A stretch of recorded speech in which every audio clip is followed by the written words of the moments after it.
Hello friends, இந்த வீடியோவில் நம்ம ஸ்விட்ச் ஸ்டேட்மெண்ட்னா என்னன்னு பார்க்கலாம். நம்ம ஸ்ட்ரைட்டாக விஎஸ் கோடுக்குள்ள போய்க்கலாம். இப்போ ஸ்விட்ச் ஸ்டேட்மெண்ட்னா என்னன்னு அண்டர்ஸ்டாண்ட் பண்ணிக்கணும்னா ஒரு எக்ஸாம்பிள் வேணும்.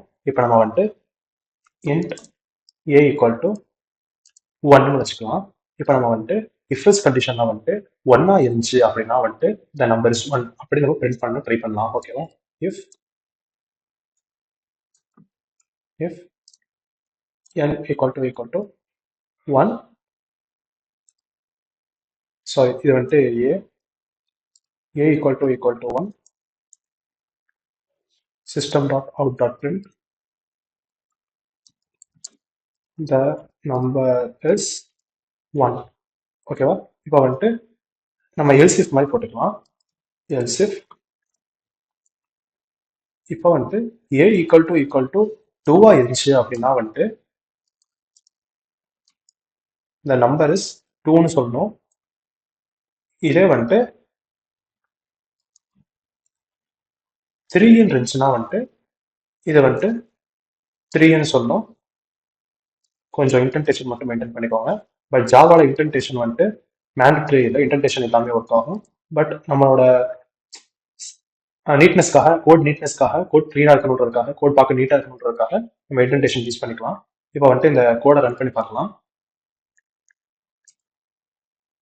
ஓகே, இப்போ 1ன்னு இருக்கிறதுனால த நம்பர் இஸ் 1 அப்படின்னு வந்திருக்கு.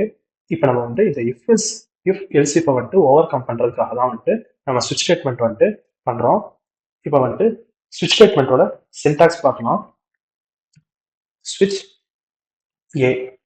ஓகே, இதான் வந்துட்டு நான் வந்துட்டு எக்ஸ்டென்ஷன் யூஸ் பண்ணுறோம், அது ஆட்டோமேட்டிக்காக வருது. உங்களுக்கு இதுவே வராது. இப்படி தான் வந்துட்டு நார்மலாக இருக்கும். ஸ்விட்ச்னு போட்டு ஏன்னு போட்டு ஓப்பன் க்ளோஸ் கர்லி பிரேசஸ் கொடுத்து நம்ம வந்துட்டு உள்ளதான் வந்துட்டு சின்டாக்ஸ் எழுதணும்.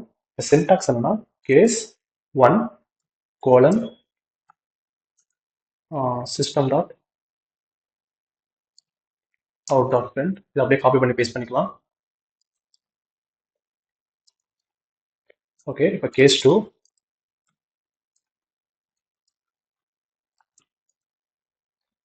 திரும்ப பேஸ்ட் பண்ணிக்கலாம். கேஸ் 3 பேஸ்ட் பண்ணிக்கலாம். ஓகே, இப்போ நம்ம என்ன பண்ணலாம்னா வந்துட்டு இந்த இஃபெல்ஸ் எல்லாம் வந்துட்டு ஃபுல்லாக ரிமூவ் பண்ணிடலாம். இப்போ நம்ம வந்துட்டு ரன் பண்ணி பார்க்கலாம் என்ன அவுட்புட் வருதுன்னு. நம்ம வேற ஏதாவது ஏ ஈக்குவல் டு 3ன்னு வச்சுக்குவோம். இப்போ என்ட்ரு அடிக்கிறோம். கமெண்ட் டெர்மினல் வச்சு என்ட்ரு அடிக்கலாம்.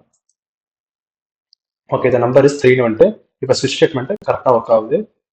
இப்படி தான் வந்துட்டு ஸ்விட்ச் ஸ்டேட்மெண்ட் ஒர்க் ஆகும். இந்த 3ன்ற நம்பர் வந்துட்டு இந்த ஏக்குள்ளே போய்க்கும். இந்த ஏக்குள்ளே போனதுக்கப்புறம் இதை வந்து இந்த ஏவை வந்துட்டு கேஸ் 1, கேஸ் 2, கேஸ் 3ன்னு 1 by 1 செக் பண்ணும். இந்த 3 எங்கே மேட்ச் ஆகுதோ அதோட அவுட்புட்டை அப்படியே அது பிரிண்ட் பண்ணிடும். இப்போ நம்ம வேற ஒரு எக்ஸாம்பிள் பார்க்கலாம்.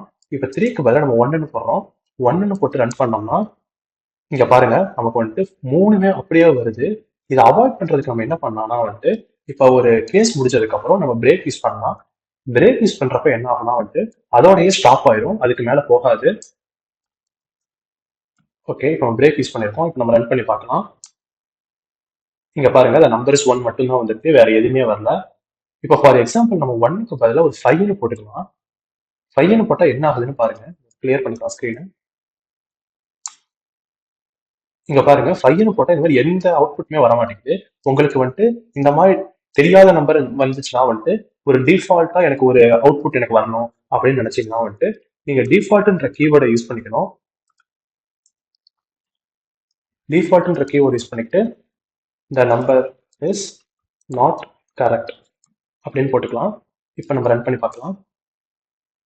இங்க பாருங்க, the number is not correctனு வந்துருச்சு. இந்த மாதிரி தான் வந்துட்டு ஸ்விட்ச் ஸ்டேட்மெண்ட் வந்துட்டு ஒர்க் ஆகுது. இந்த வீடியோ உங்களுக்கு புரிஞ்சிருக்கும்னு நான் நம்புறேன். Thank you, bye bye.